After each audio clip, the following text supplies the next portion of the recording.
तो फ्रेंड्स, आज हम डिस्कस करेंगे कि हमें कौन कौन सी मिस्टेक्स अवॉइड करनी चाहिए लोन लेते वक्त। लोन लेना एक बिग फाइनेंशियल कमिटमेंट है जो कि एक लॉन्ग टर्म जर्नी है। तो हम इन मिस्टेक्स को अवॉइड करके हमारी लोन की जर्नी को सक्सेसफुल एंड स्ट्रेस फ्री बना सकते हैं। पहली है borrowing more than required amount. हमें लोन लेने से पहले पता होना चाहिए कि कितनी ईएमआई हम अफोर्ड कर सकते हैं, उसके अकॉर्डिंग ही हमें लोन लेना चाहिए ताकि हमें ईएमआई पे करने में कभी दिक्कत नहीं आए। सेकंड है not checking the best rate available in the market.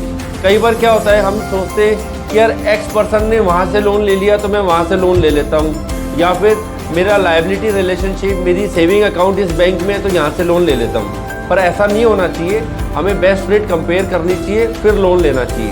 Third है हमें terms and condition carefully read करनी चाहिए लोन एग्रीमेंट साइन करने से पहले। जैसे लोन अमाउंट कितना है, हमारा लोन का टेन्योर कितना है, लोन के अंदर एप्लीकेंट्स को एप्लीकेंट्स कौन है, हमारा लोन का रीपेमेंट कौन से अकाउंट से होगा, हमारा रेट ऑफ इंटरेस्ट क्या है, हमारा प्रोसेसिंग चार्जेस क्या है, एटसेट्रा। फोर्थ है not saving enough money for down payment. अगर हमें कोई प्रॉपर्टी परचेज करनी है तो ये इंपॉर्टेंट है कि उस प्रॉपर्टी परचेज करने के लिए हम 100% लोन नहीं ले बैंक से, हम 20 से 25% डाउन पेमेंट दें जिससे हमें बेस्ट रेट ऑफ इंटरेस्ट मिल सके। क्योंकि अगर ज़्यादा रिस्क होगा तो फाइनेंशियल इंस्टीट्यूशन हमारे से ज़्यादा रेट ऑफ इंटरेस्ट चार्ज करेगा।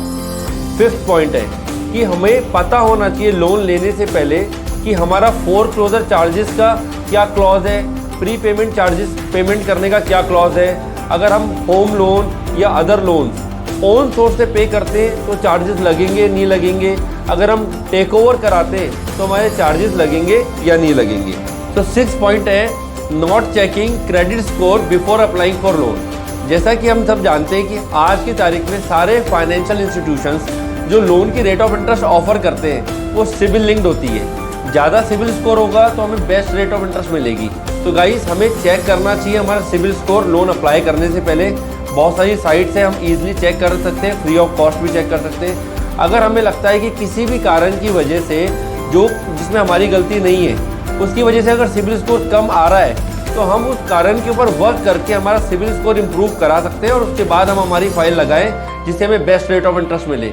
7th point is most important, हम हमारे फाइनेंशियल कंसल्टेंट से डिस्कस करें हमारी क्या रिक्वायरमेंट है।